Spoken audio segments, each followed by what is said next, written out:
Welcome back, everyone. I'm Carrington-Russell, Australian award-winning author of Kick Butt Heroines and Delicious Men in Dark Romantic Worlds. And I have a very special guest for you today.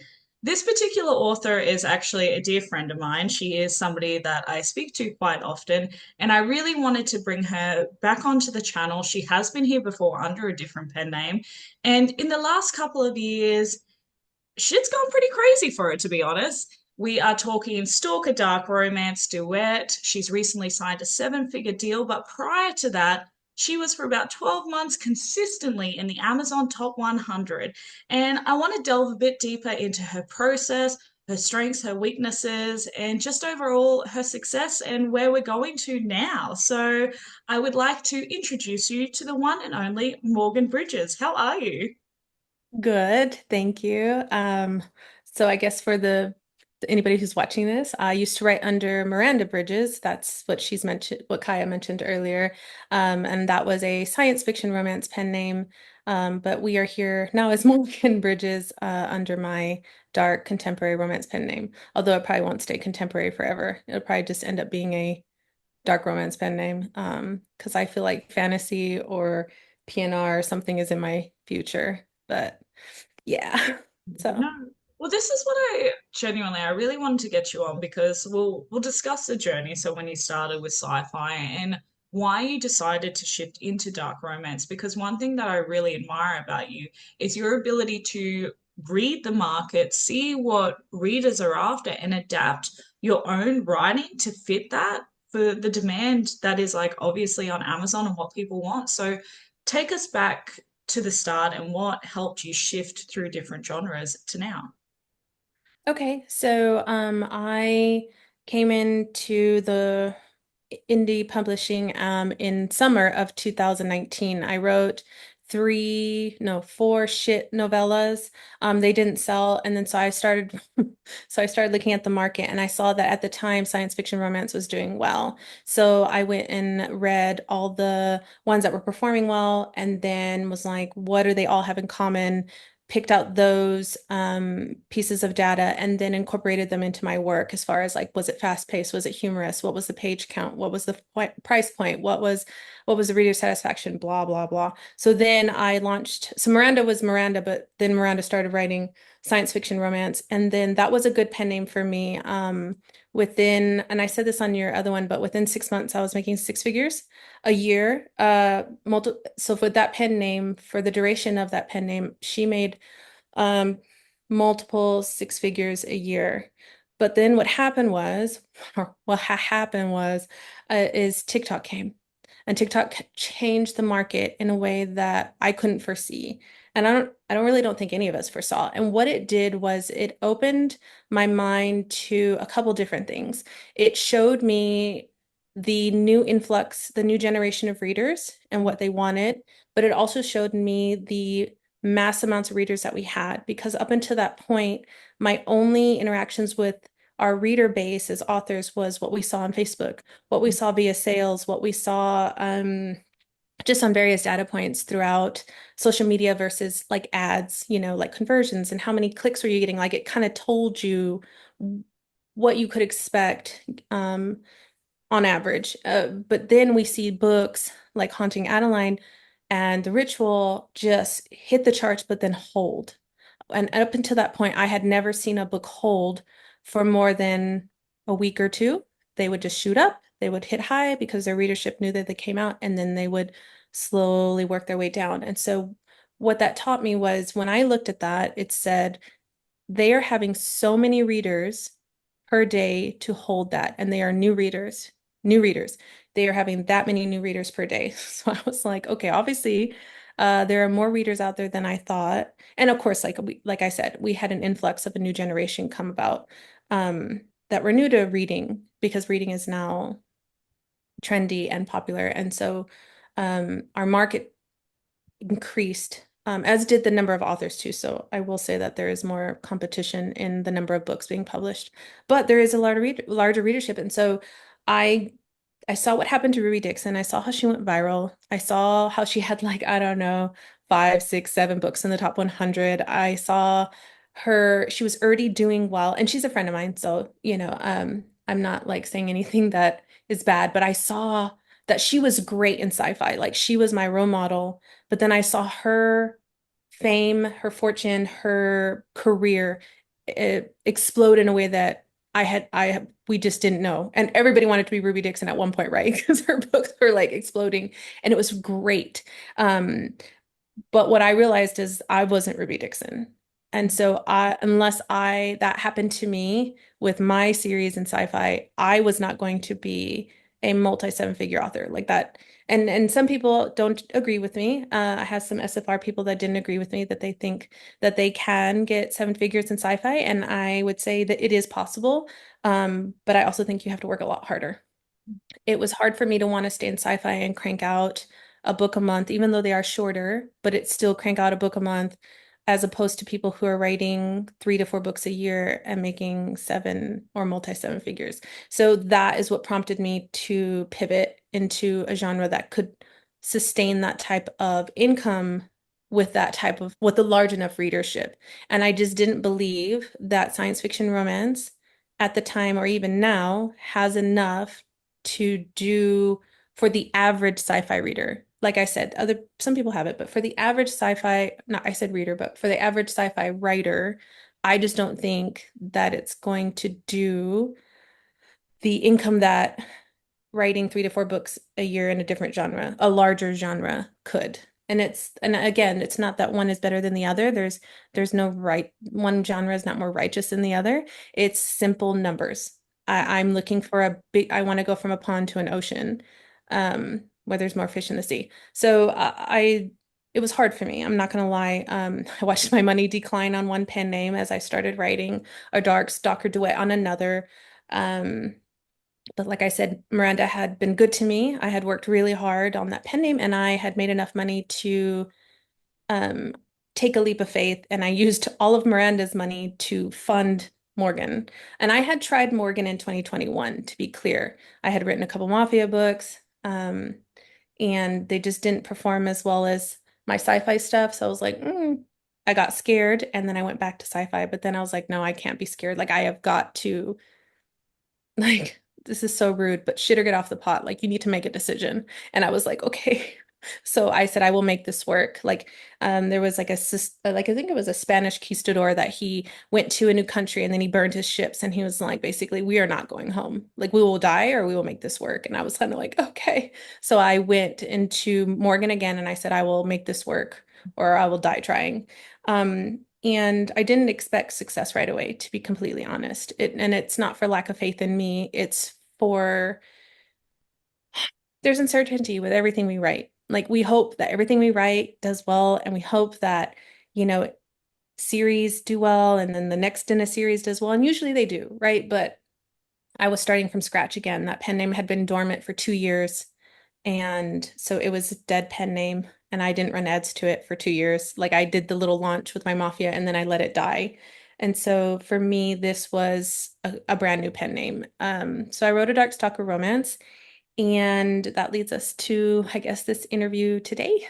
What was the journey then like for you when you first released Now You're Mine? It is Now You're Mine, isn't it? Book one. Once you're mine and now you're mine. Yes. Yeah, Hmm. sorry. Once You're Mine. Sorry. I Hmm. was like, that sounds like book two to me. But when you wrote that, what was the response to it? When was it that you started noticing the snowball effect and was like, oh, this is actually bigger than what I could have anticipated? And how did you grow with it? Like how did you have anxiety? Were you just like fist pumping the whole way through? Like what was happening? I basically had a trajectory that they were going to perform like my Mafia books and that I was just going to have to push through. The only difference between then and now, oh well, 2021 and 2023 was that I said again, I will make TikTok work. I will make it my bitch, or I will not, or I won't. I'm going to figure it out. I'm going to figure it out. And so I had done TikTok on Miranda pretty extensively for a while. So I understood how it worked, but I felt like I didn't have the product that people wanted um, to the level that I was seeing with other authors. Um, I know that a lot of people won't agree with this, but I really believe it comes down to the book itself. Like, I believe there's a factor of visibility, but I do believe once it gets enough visibility, it can take off on its own. And I can say that from books that I've written that have done well and books that have not done well with the same amount of exposure. And so with that being said, I wrote the books and then I put them out 4 weeks apart, which is why my money was dying because it took me like 6 months to write them and get them out. And I started TikTok um, every day, 3 to 5 posts a day, probably 4 to 6 posts a day, to be honest. A year ago, I think a week, 2 weeks leading up to it. And then I was doing 5 to 6 videos a day, as soon as it was live. And it was just myself. And then I hired one TikToker to post on like a PA type of account. And it was just her and I, and she did 3 posts a day. And so it was just her and I posting. And I was doing okay, but then she did a video that I would look at her account and see what she was doing, and I was like, "Oh, I want to try that." So she did this thing, and I was like, "Let me take that and tweak it." Well, the thing is, when I tweaked it, it went viral.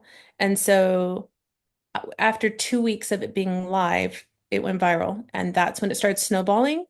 And I kind of didn't know what was happening. My notifications were blowing up from the likes and the comments and the this and the that, both nice and hateful. I feel like people need to understand that there's not everything is sunshine and rainbows. But once that viral video popped off, I reiterated so I could have several virals. And then, of course, because of that viral video, it kind of gave me an idea what my hooks were for this duet. And so taking those and mastering them with the trends that were running in TikTok, I just kept reiterating. And not everything I did landed really well, but it doesn't, every video doesn't have to go viral. You just need enough.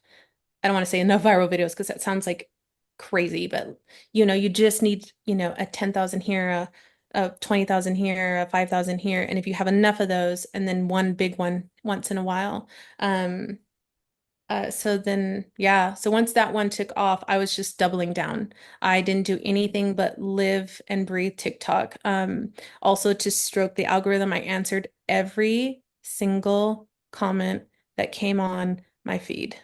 And that took me hours every day to stroke the algorithm, to stroke the community, to have engagement, to create, to just push. It wasn't, oh, I went viral and that was great for me. Like I worked for it. But I was fist pumping the whole time. But I will say that while I was celebrating, I was also like, oh God, it could go away any minute. So it's hard because it's like, oh, this is so great that it's happening. How do I keep it happening? So that was so I think it was simultaneous. I think I was, yeah, and then oh God at the same time, which sounds, uh nobody said that I was like functional. I love this as well though too because from knowing you for a couple of years, so you are a very focused person. And I love your ability to you have this time for writing the book and then you have this time for marketing. And I can see how it definitely works for you as well because you are all or nothing kind of well, I mean, I don't want to say you are, but you are. No, I am. It's so true. It's not even an insult. I'm like, yes. Yes, I am. Give it Yes. to And it's really interesting to see when you do that. As you said, you're posting 4 to 6 times a day. And that is not an easy feat. Like, you need to put your all into it. But also, what you're doing is you're studying it as well. And this is one thing that I've always really admired about you was your ability to receive data in a way that I know is not natural for myself. And so I want to sort of come back a little bit when you were saying that you noticed particular genres were doing well, and then you decided to then write dark romance, dark stalker romance, mafia. What were you doing to gauge on what you thought were the correct tropes? Were you watching TikTok and seeing there was a lot of demand for these, or were you reading different authors to get a bit of a sense of, well, Rena Kent's doing really well in this genre, so I'm going to read her books? Or is what is your take on when you're trying to receive that data? So when I'm trying to do it, I look for not just the top 100 because things move, but at the time there was so many books that were holding and then books that were shooting up and I was reading all of them. So first of all, when I figured out where to align myself, I want to be clear that I don't write something I don't like. I looked at what was performing and I looked at it and said, do I have the capacity to do that and do it well? There are some things that I could do it, but I don't think I could do it well. And so if I can't fulfill the reader expectations, I might as well have just stayed in sci-fi because at least those I knew how to do. When I was looking for what to write next in dark romance, since my Mafia didn't hit, I was looking to see what was new, fresh, and popular, and then I would read all of them. So yes, I read Chantel, I read Rena, I read Hunting Adeline, I read all of them. You know, I know that some of them are newer, but that hadn't come out, but Butcher and Blackbird and anything that had come out before I had published, I had read it. So I named some that came after me, but if it had been out, I would have read it. I read everything. Um, to almost like pretty much to completion. Oh, yeah. So I saw that Haunting Adeline was doing well, and I was like, anything that's a Darkstalker trope, I'm gonna go read it. So Chantel, Rena Kent, Wrong Pucking Number, um, the Claire Contreras' book, Until I Get You, like anything, because what happens is with my brain, when I read them, I can see, oh, well, they're all putting cameras in the house. Okay, well, they're all threatening people. They're all doing this. They're all leaving little presents behind and or whatever. Or maybe not all, but there's an all mostly and all and mostly bucket. So as I'm reading, I'm like, they all do this. So this must be a reader expectation. Okay, this one did this. And like, let's say out of the 10 books I read, 7 of them did this thing. Okay, well, then I probably need to do that thing too. So, those are the ingredients of like we all write and let's say that we're all chefs all use the same ingredients, flour, sugar, lard, salt, whatever. But the measurements of what they put in and what order they put them in and how they blend everything together varies. And that's basically what I do is I'll just pull out all the ingredients for what they're doing and then I create my own recipe with those things. It doesn't always work, but I've done it multiple times enough to have an idea of what works. So, for instance, with stalker romance, there has to be cameras like that. If there's not cameras, then he needs to be watching her. There needs to be a watching of some kind. There needs to be a following. There needs to be a she's in danger and either aware or not, and he's taking care of it in some way. Just those kinds of things. So I was like, I have to have a scene that has this in there. It doesn't need to look like the other scenes, but it needs to give the emotional payoff of that scene. So those are, so it's a lot of reading. So I Mm. do a lot of reading before I start writing, to pull in, and I get all my key moments, not in a plot way, but at some point he needs to do this and do this, and then I weave it together. Um, yeah. Thank you for explaining that. I guess then that'll kind of run me into your writing process. Are you a plotter or are you a pantser? Do you have a particular process? I used to just pants a lot, but I think that's because sci-fi was only 40 to 50,000 words, and so it didn't require as much plot. It was like, fated mates, insta love, let's go. But with this book, I plotted more than I usually do. And when I say plot, it's very loose. So um, I do character wounds. That's what tells me where we're going, and why they make the choices they make. Um, because if I know what motivates you, then I know how you're going to act. If I know how you're going to act, then I know what scenes are going to follow. Not everybody works like that. I work from the internal conflict versus the external. But since I suck at external conflict, I did ask some friends who have plotting brains to help me, like give me what we call tent poles. Like I just needed checkpoints to get to, because I know that naturally that's not a thing for me. And it was actually quite hard because I feel like as a writer, I think that it should all come from me and it should all be mine.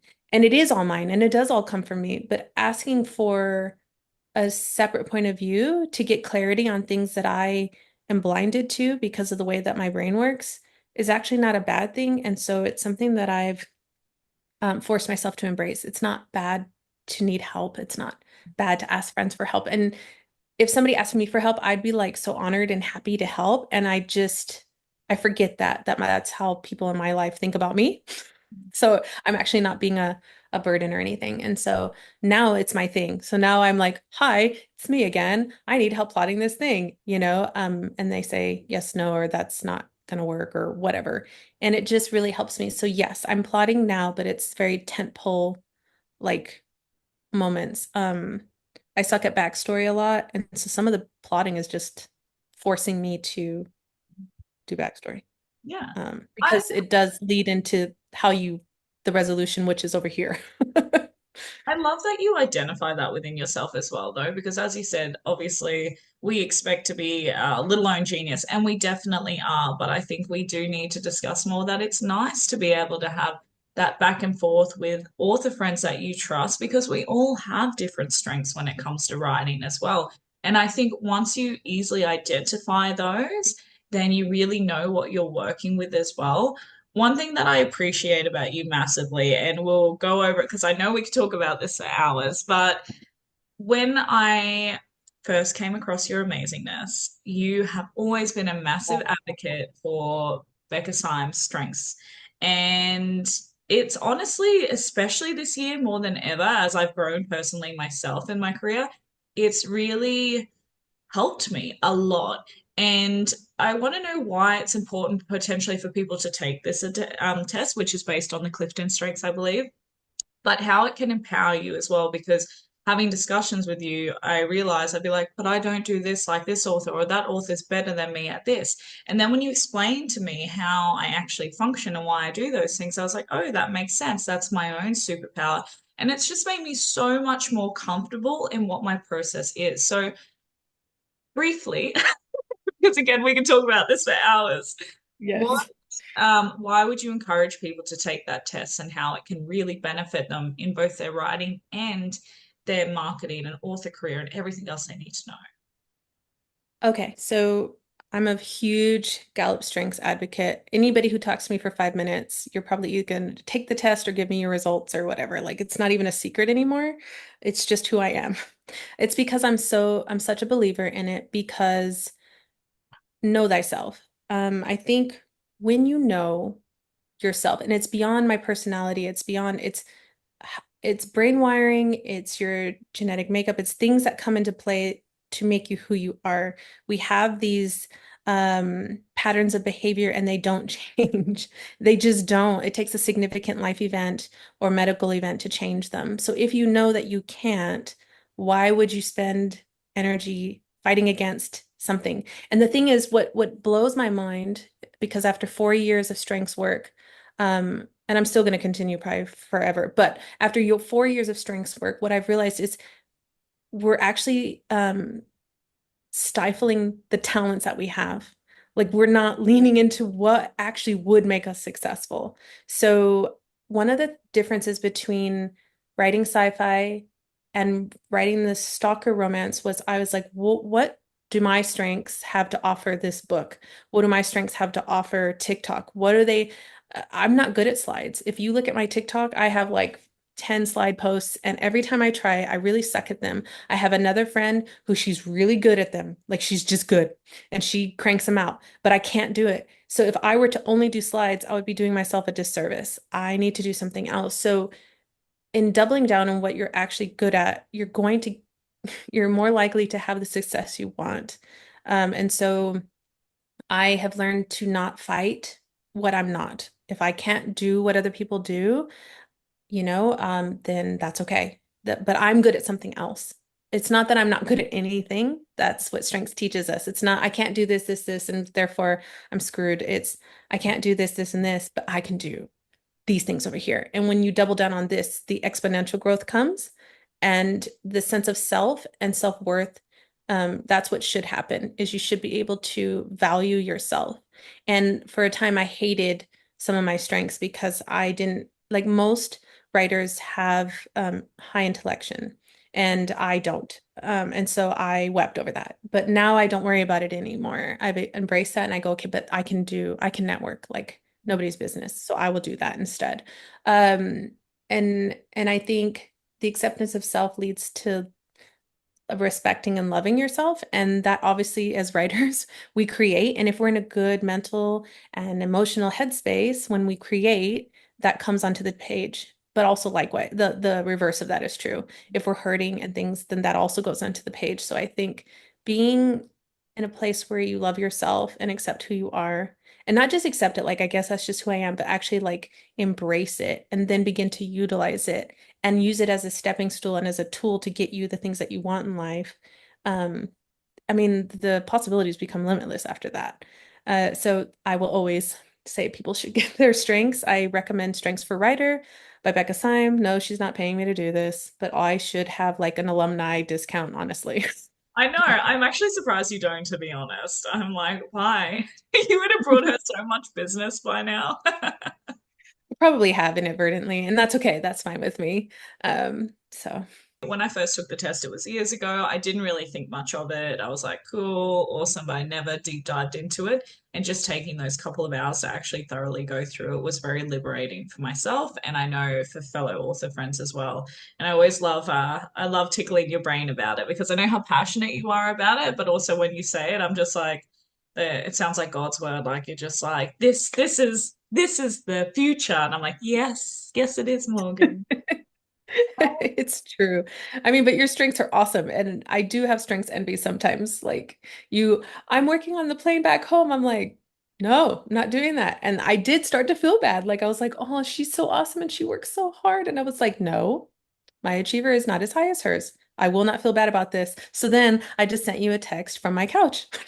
Like, hey, mind you, I look at you and be like, I wish I was doing that. That looks like a really healthy work-life balance. It's all perception, right? Like that's the thing is what we when we look at other people's strengths, we look at them and think that we covet them and we want them and but every strength comes with good and bad, you know? It's just how you use it. So mm. Absolutely, I agree with that. I want to get into something a little bit nitty gritty and personal. But I want to bring it up also because I think for viewers at home, this will sort of give them an understanding or a sense of what it is to be around a seven-figure deal. Now, when this was happening, I remember having conversations. You were kind of going back and forth because you were doing really well for yourself as an independent publisher. I want to talk about the conversations you were having with yourself because you were quite strict with them. You were like, this is what I want and this is how it will be. And I was frothing at the mouth for that. I was like, yes, it was so empowering to watch. So, can you tell us about kind of from where you approached for the deal and how the steps were for you? So when my book took off, um, it didn't take long for it to hit the top 100 and then it stayed in there for several months. In month like I don't know, was it 4 or 5?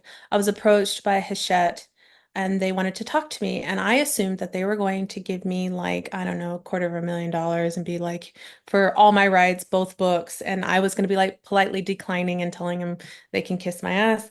But what happened was they offered me the 7 figures and it was for all my rights. So it wasn't a decision that I made lightly. I think so I talked to the lady and I said, because I'm pretty blunt. So I looked at her across the Zoom and we chit-chatted. And then at the end, I said, listen, real talk. I was like, how much money are we talking about? And she was like, 7 figures. And I was like, okay. So instead of declining her, I said, can I have a minute to think about that? Because 7 figures, in my opinion, is life-changing money. Um, maybe other people make a lot more and they're like, meh, chump change. And I'm like, that's great. But for somebody who is making, not 7 figures, it was a big deal. So the decision making. Okay. With the decision, I considered how long it would take me as an indie to make that amount of money because when you get money from a publisher, it's profit. It is not minus ads, it is not minus anything else. So I kind of did a calculation of what I was currently making and then how long would it take me? And it would take me a while to get 7 figures in cash profit. Then I considered what would this do for my business? What could it do? Is there something that they can do that I cannot? Because if I can do it all, I don't need you. So what do you do for me? And what they do for you is wide distribution. What they do for you is get you into the hands of readers that don't know you exist. We assume that you throw a book up there and it does well and everybody knows who you are. It's not true because if everybody knew who everybody was, these books wouldn't be holding in the top 100 as long as they have been. Because if you looked at me and said everybody knows who Haunting Adeline is, I would be like, no, you all know who she is. But everybody who's downloading her book every single day are thousands, hundreds of thousands of readers that are reading her book for the first time every day, or at least downloading it to indicate new readership. Um, so I was thinking when I decided to take the deal was it wasn't the money, although the money was great. I think on a very big scale. Um, and the big picture was, what will this do for my career as a lifetime? It will give me wide distribution. It'll get me into bookstores. And I don't mean in an ego like my book is in a bookstore. That's not what I mean. I mean it'll expand my readership. And so when I was in coaching, strengths coaching, when I was in strengths coaching, my coach and I talked about what do you want? Because if you're going to leave sci-fi with a secure paycheck, what do you want if you're going to make this shift? And what I said was not money. What I said was, I want an ever expanding readership, which means I am constantly growing. And it may not look like, like this, but I want it to be an upward trend. I want new readers every year and enough readers to replace the ones that I lose because, readers go through phases or whatever. So could they do that for me? I think so.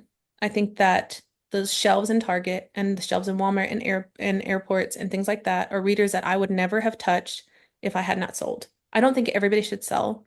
I don't think it's righteous to be traditionally published. I don't think that it's like you're not in control if you don't do that. You're only in control if you're in indie. I think that there's a lot of things that go into that, and I think everybody should do what's good for them. But for me, because this pen name is new, I published the books last year. Because the pen name was new, I wanted to use it as a building block to expand my readership and something to build on to get my name out there um, faster than I could do on my own.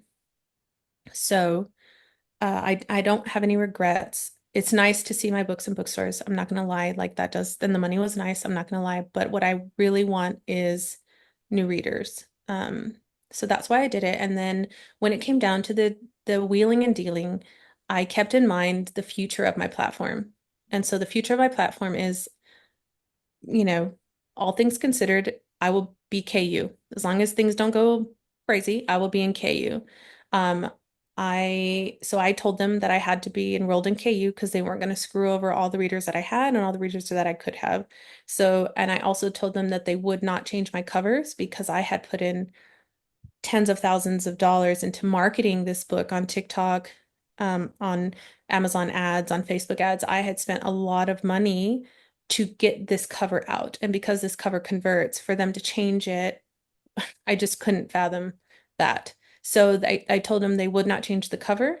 They would not take it out of KU. Um, they would not, it's like, what did I allow them to do? Take my stuff. But, and then I needed them to hurry and publish it because I had already had built all this momentum for months of staying in the top 100 that I was like, you need to capitalize on this. And then I had a conversation with their marketing team and said, what are you going to do for me? Um, and they were like, we're going to do ads. We're going to give it to TikTokers and this and that. Cause I wanted to make sure that it wasn't just me. And, here we are a year and 1 month later, so 13 months later from release, and it's still in the top 500. It's a year old book. It's just coasting. And obviously, I'm not paying for any of that or whatever, but they are still a year later getting my name out for me. Now, could I have done that by myself? Yeah, I probably could. But as you said earlier, and as I admit to, I'm a one-track mind. So does that mean that I would have been on TikTok the last month, like last year of my life? A lot of it would have been, and it would have slowed down my writing process. So for me, I think it was a good choice. I think that making sure that they stayed true to the brand, to the readership that was established, and to the future readers was very important to me. And because they adhered to all those things respectfully, then I decided to go for it. I mean, and the thing is, like, you and I both know that this career is a lifetime career. So one sold duet is not It's not like I gave them every book I've ever written for the last 5 years. So it's like, it's just 130,000 words. It'll be okay.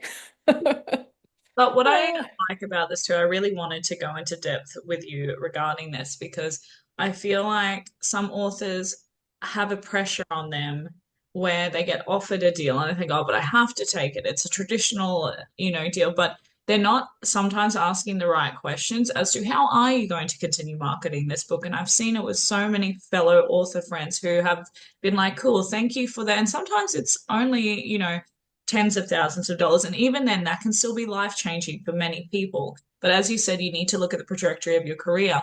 And then they get this money and they're so excited, and nothing happens with the book except for they can't do anything with it personally for 5 years or whatever the contract may say. So then they're stuck because they never ask the questions, what are you actually going to do for me? So I really loved on the side when this was happening, some of the stuff you were telling me that you were saying to them. I was like, totally inspired. You were just girl bossing it like no tomorrow. I was like, get them. little on the rude side, but I was like, it's our livelihood, this is our IP. This is our life. This is our family, our money. This is our support system. And we don't have to apologize for anything. Like, if they're coming to us, they recognize something. And for me, it's bask in the fact that they are asking and enjoy that.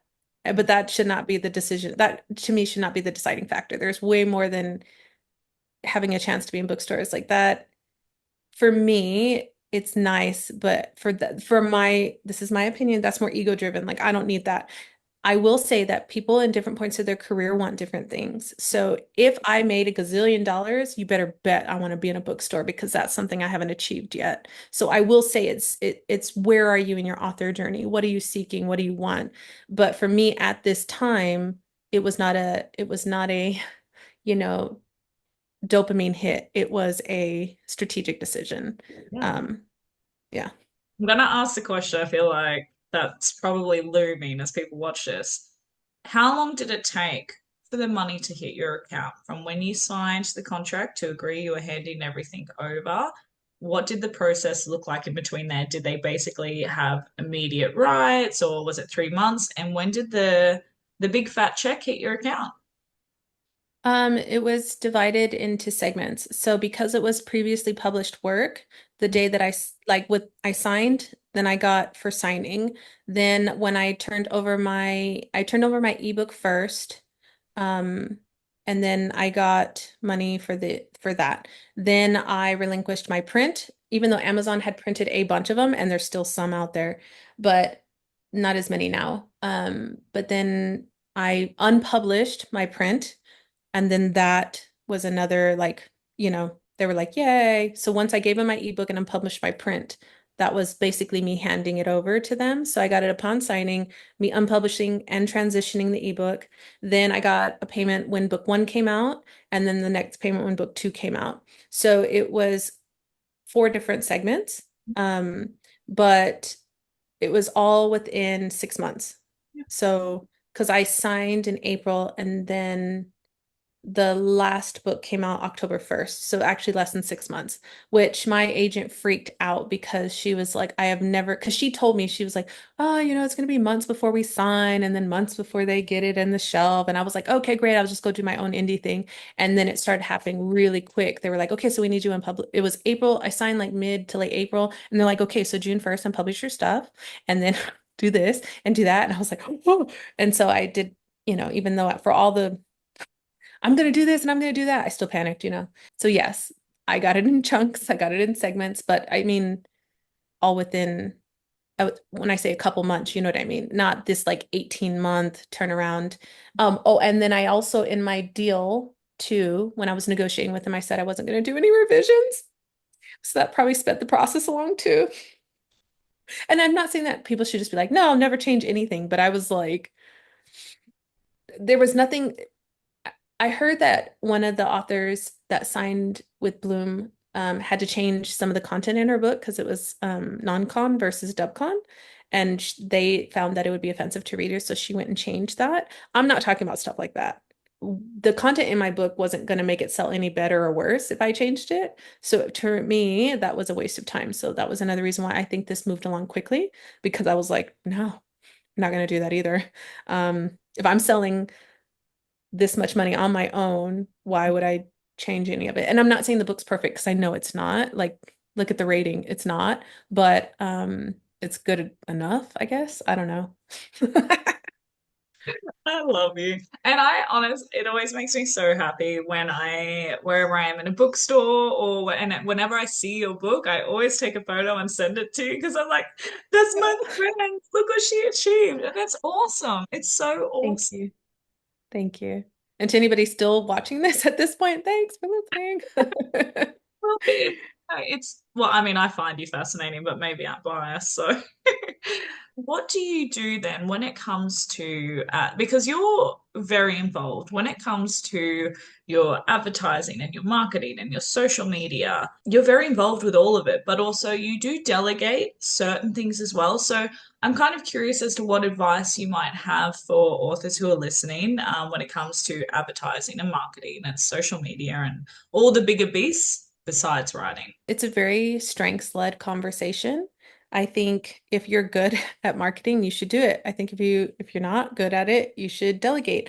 Or if you're good at it, but you can't do writing and marketing simultaneously, then you delegate it. So I am very seasonal. I am not marketing at all right now. I have two TikTokers who post for me. I have somebody who posts on my Instagram. I do no social media right now. I am writing, but the next time that I publish something, I will live and breathe whatever the major marketing platform is.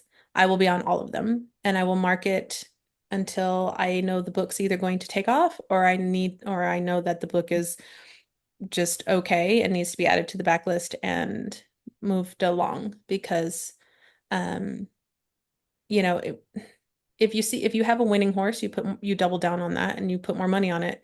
If you don't, then you take your horse out of the race and you go buy a new one. That's my opinion anyway. My books are not my babies. They are when I'm writing them. I'm like extremely sensitive when I'm creating. I'm like, just tell me I'm a genius. But once they're out in the world, it's done and there's nothing I can do about it. So at that point, it's a product and it's either going to sell or it's not. So I am a little bit more cutthroat when it comes to marketing my books than I am anything else because if you're not going to turn a profit, you're dead to me. So I love your ability though to compartmentalize and detach from the outcome, to be honest, because it's sometimes having conversations with you like this, and I'm just like, oh, that's so logical, like that makes sense. And I think it's because we react emotionally because we are so attached with the book, we put so much time and effort. It's really hard to distance ourselves from it, especially if we feel like it's not going as well as we expected. One thing I will add though is you do definitely trial and error a lot when it comes to new books. So if it's not going as to where you think it should be, you will try multiple different tactics and even new ones. And then if it's still not at where you want it to be, then you will move on. So it's not like a set it forget it situation. You do go hard every time and then you make that decision a couple of months Mhm. afterwards. Is that correct?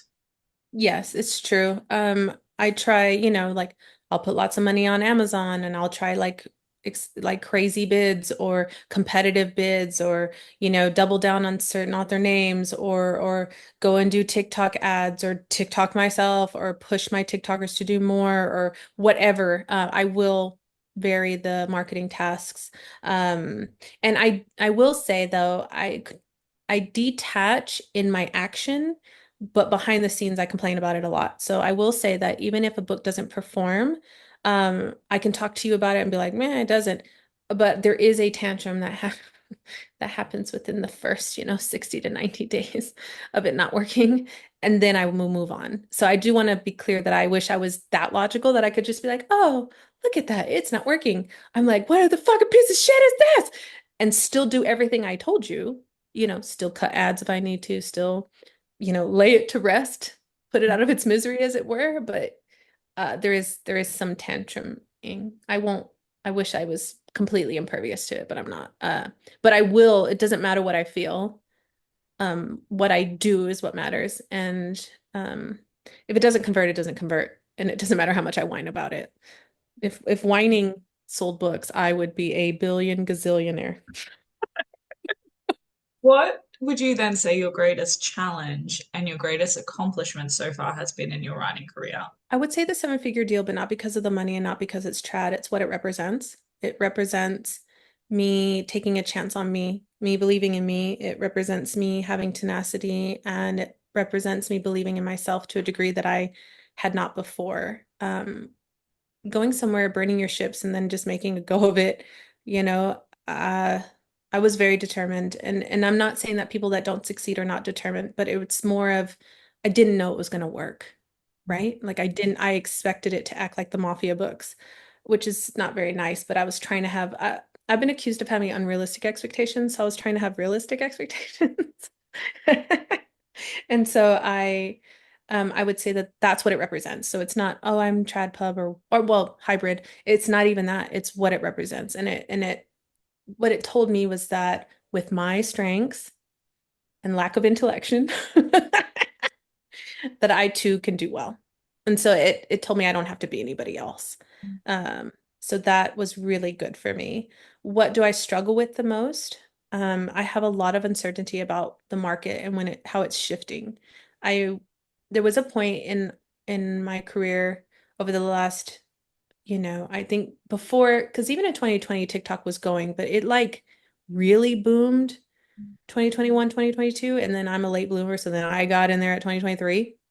But like, um, I feel like prior to the boom of TikTok in 2021, those first 3 years of 2019, 2020, and then part of 2021, we could just say, okay, well, this is kind of what's going well, and let's just write this, or let's just write more capture alien things. And as long as we just reiterate it, it'll be fine. And there was a security in that. I was just writing, one alien series after another, and I could predict my income, I could predict whatever. Now there's so much uncertainty as far as what is the market doing? What do people want? Do they want more of the same from me, or do they want something different? How do I make it new but different? So what I struggle with is consoling myself with the future of the market. Trying to stay in a healthy place when I have no idea what's going on. Because I believe that the market is a lot more challenging to read now in a way that it wasn't. It's bringing outliers to the top, whereas those people cannot be mimicked. They cannot be not duplicated because we don't copy, but um, you just can't do what they did. Like Nikki St. Crow, she's not the only reverse harem, but like Peter Pan books came after her, and stuff, and none of them hit like hers did. So that told me that the readers, as much as they enjoyed her book, she was kind of an outlier. So that kind of reading, I can't read the market as well as I used to. I do believe it'll settle, but I'm a very impatient individual, so I just kind of want it to be good now. And so I struggle with impatience and with uncertainty about things that I can't see coming. And I will probably struggle with that for the rest of my life. No, But yeah, you're so I know. self-aware. I mean, there's only so many times I can get scolded for it in coaching before I realize that that's a problem. We've had hard conversations with tears. And so I'm like, yeah, but it'll be fine. And it will be fine, but it's the staying joyful while the uncertainty looms. And knowing that those that persevere, those are the ones that will be victorious. Those that quit will not. And it's okay to quit, even if it's for like a period of time. I don't even consider that quitting. I think when I say quit, I mean like that you never come back. Because we can take breaks. Things happen in our lives, and that's not what I mean. Even if it's a 5-year break, it's still a break. I think when you just flat out say, I'm not going to do this anymore, then you've lost. But as long as you're going to keep trying. So I believe in tenacity. And I try to double down on that. And usually I saw somebody say this at RAM a couple years ago on a virtual thing, and she said, complaining is part of my process. And I laughed really hard, and I'm going to take that from her and borrow it and say, you know what? Um, Complaining is part of my process. It's something that I struggle with a little bit. So this is one of my favorite questions to ask then. What is the big goal for you? What is the biggest dream and goal that you are chasing right now for your author career? The bigger the better. So my brain does things in steps. Um, it does things in steps. So it was hit seven figures, and it hit the trad deal, and then book one hit USA Today. And so the next logical, thanks, friend. The next logical step would be New York Times. So my brain goes, okay, I want that next. And then when that happens, then I will be like, okay, movie deal. So I'm a very stair stepper goal person. When I first started, the ultimate goal was seven figures, but the goalposts move. And so now I'm like, well, that's nice, but so I want to maintain this while also advancing in this. So my next long term, because it could be next book, it could take me years. We don't know. My next big goal is New York Times. Um, and and then to maintain seven figures. Like, so yeah, that's where I'm at. I have had so much fun having you on here, Morgan. You know, I absolutely adore you, and I'm super grateful that you could come on and enlighten us. I know I'm always inspired after having conversations with you, so I hope everyone else feels the same. Let us know where we find you and what we need to be on the lookout for. Okay. Where do you find me? Well, when I'm on TikTok, you can find me there. My website's is authorandbridges.com. But I mean, honestly, I'm a slow writer, so you won't be seeing anything for a while. However, I am chatting with Hachette again about maybe going full trad this go, um, if they offer me the right amount of money. And so that is kind of where I'm at next. I People always say things to me like, don't do that, you shouldn't do that, this and that. And I'm like, I'm gonna do it because I only learn by doing something. And so I'm like, well, how do I know I don't like that if I don't do it? So for me, people are like, go full trad, don't give up your rights, that's bad. And I'm like, well, what I don't know if I don't like it. So I might try going just full trad with the next duet, see how I like it. And if I don't, then I won't. And if I do, then I'm like, okay, I'll pivot from there. So I'm considering, I have not signed anything, but I'm considering going full trad for my next piece of work, my next set of IP next year, Yay! I'm so as it takes me 5 years to write it. I'm excited to see the journey, and you know I'm cheering for you a mile away. So I'm really excited to see what happens, and who knows, maybe we'll get you back on in the coming years. Yes, I would love that. I think somebody should interview you. Maybe it'll be me. That'd be great. I mean, who knows? I don't know what insight I can offer, but I'm sure it'll be a great conversation no matter what.